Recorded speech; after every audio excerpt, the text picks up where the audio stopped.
हाय friends, नमस्ते। Welcome back to Nice and Tasty. आज आम आलू बैगण आ टमाटर एकदम नुआ रेसिपी बनैबा। यही आलू बैगण चोखा आपण बहुत कम समय रे, बहुत सहजरे एवं बहुत कम तेल रे बनै पारिबे।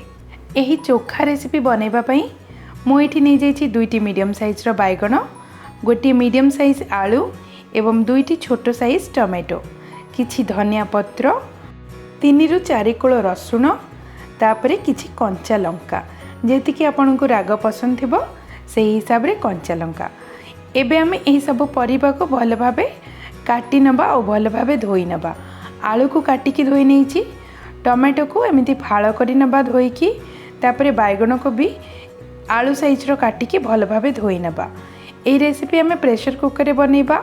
प्रेशर कुकर रे काटी की रखिथिबा आलू पकेई नेली, तापरे टमाटो पकई नबा एवं काटिकी रखिथिबा बैगण को भी पकई नबा।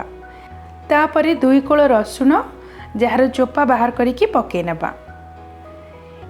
एही सब पकेला बेले आमे प्रेशर कुकर को गैस ऊपर बसैबानी।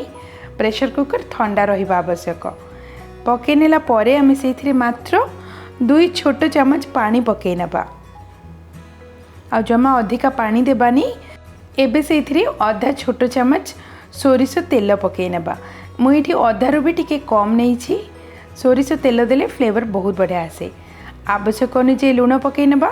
यही रेसिपी बनैला बेले आपण टमाटो को गोटा भी पकई पारिबे, किंतु फाळ करके पकईले चोपाटा बाहर करबा पे सहज रुए। एबे ई सब को एमती टिके मिसई नउची। तापरे प्रेशर कुकर कवर बंद करि नेली। एबे आमे ई सब को कुक करिबा।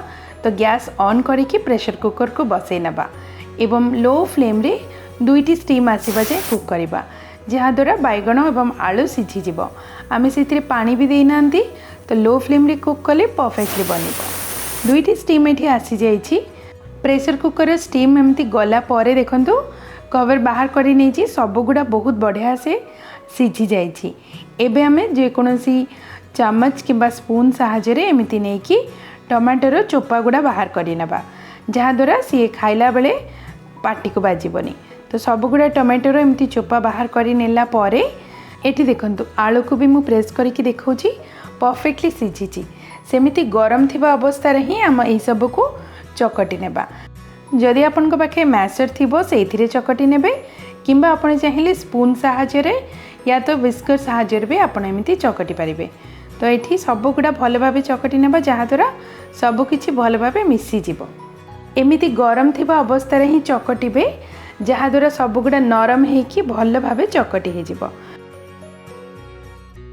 एबे आमे याको प्रेशर कुकर बाहर करि नबा, जेकोसी पात्र को किंबा जेकोसी प्लेट को। तो मुझे प्लेट को बाहर करि नेछि। एमिति फोक सहायता भी आपण प्लेट को बाहर करिकी चकटी पारिबे। चकटिबा एठी पूरा हो जाइछि। एबे सेथिरे 2टी कंचा लंका को छोट करी काटिकी पकई नबा। गोटे मीडियम साइज रो पियाज को छोट छोट करी काटिकी सेथिरे पकई नबा। आउ 2 कोळ रसुण ताको एमती छोट करिकी काटिकी पकई नबा, जहाद्वारा बहुत बढ़िया फ्लेवर आसीबो। तापरे किछि धनिया पत्र को पकई नबा छोट करी काटिकी, जदि नथिबो आपण छाडी पारिबे। तापरे हाथ को सफा करिकी हाथ रे मिसई नबा। एही चोखा रेसिपी हाथ व्यवहार कले ही परफेक्ट टेस्ट आसीबो। तो एबे मु हाथ धोईकी भल भाबे हाथ रे मिसई नउची। लास्ट रे फ्लेवर पाई आमे सेथिरे पकेबा गोटे सुखिला लंका, जहाँ को मो कढ़ई रे सुखिला रे एमती टिके भाजी नेछि, माने टिके गरम करि नेछि, जहाद्वारा क्रिस्पी हो जाइछि। देखंतु एबे ताको हाथ रे एमती भल भाबे मंथी नबा, जहाद्वारा बहुत बढ़िया फ्लेवर आसीबो। लंका को एमती मंथी नेली। एबे ई लंका को आमे चोखा रे मिसई नबा। जदि राग कम दरकार थिबो ताहले आपण कंचा लंका टिके कमै पारिबे। लास्ट रे सेथिरे गोटे 2 टोपा लेंबू रस पकेले बहुत बढ़िया टेस्ट लगे। आपण चाहिए बनैला बेले पकई पारिबे, किंबा आपण जेते बेले खाइबे आवश्यक हेले पकई पारिबे। एबे हमर बैगण चोखा बनी जाइछि, किंतु लास्ट रे पकेबा गोटे बड़ चम्मच सोरिष तेल। सोरिष तेल देला परे हाथ रे पुणी मिसई नबा। तेल आउ लेंबू आपण खाइला बेले ही पकेबे। एही चोखा रेसिपी आपण भात सहित खाइबे, बहुत बढ़िया लागिबो। फाइनली टेस्टी यमी आलू बैगण चोखा हमर रेडी अछि। आशा करुछि आपनको ये रेसिपी पसंद आसीथिबो। जदि पसंद आसिला ताहले वीडियो को लाइक करंतु, शेयर करंतु एवं आम चैनल नाइस एंड टेस्टी को एबे सब्सक्राइब करि नियंतु। धन्यवाद।